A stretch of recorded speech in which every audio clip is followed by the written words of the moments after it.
devant assurer le passage de témoins à la tête de l'État dans l'apaisement, la paix sociale et la réconciliation nationale.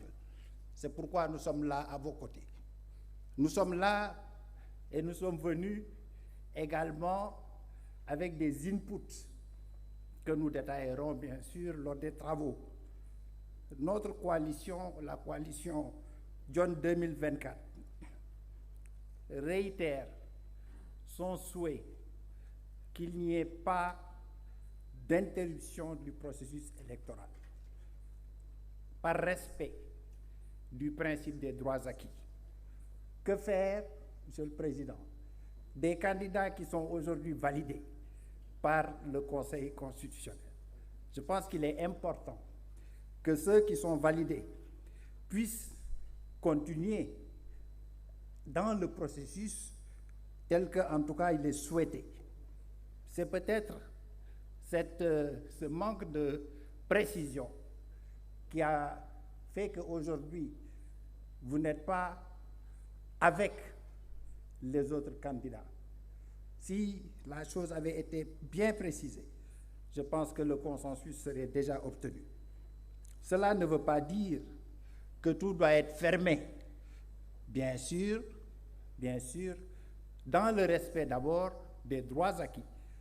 Il y a également certainement des ouvertures possibles. Et c'est le dialogue qui devra assister le chef de l'État sur les propositions à bâtir et à soumettre au Conseil constitutionnel. S'il y a reprise du processus, il y a forcément, de manière inéluctable, rupture du principe juridique des droits acquis qui établit la sécurité juridique et la non-rétroactivité des actes administratifs. Le deuxième point sur lequel également nous avons exprimé des limites sur le principe, je pense que toute cette salle rejette sur le principe l'idée de reporter des élections. Mais en pratique, comme dit Wolof, Monsieur le Président, il y a eu des soupçons, il y a eu des difficultés qui ont été soulevées dans le cadre du processus électoral. Et il nous semble important, également là aussi dans les meilleurs délais, de vider ces questions en suspens.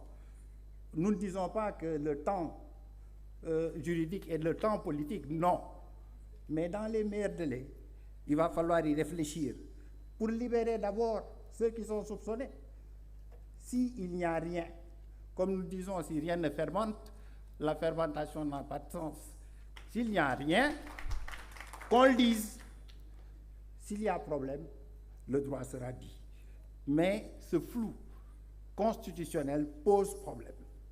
Enfin, Monsieur le Président, vous l'avez dit, la fixation des dates d'élection ressort du réglementaire. Et dans le cas d'espèce, seul le Président de la République peut fixer cette date par décret, la date de l'élection. Le rappeler pour lui demander de fixer ces dates dans les meilleurs délais. Le dialogue trouve toute sa pertinence pour justement assister les autorités compétentes, le chef de l'État en particulier, dans la fixation de cette date. Et je pense que, à la sortie de cette réunion, vous avez déjà parlé de l'hivernage comme deadline. Peut-être il y a d'autres deadlines. Peut-être il y a une réflexion à mener qui doit être dans la corbeille. Et c'est tout ça, et c'est pour tout ça que nous sommes aujourd'hui à vos côtés pour dialoguer, pour le Sénégal. Ce n'est pas un dialogue Macky Sall. Il s'agit d'un dialogue pour le Sénégal. Je vous remercie.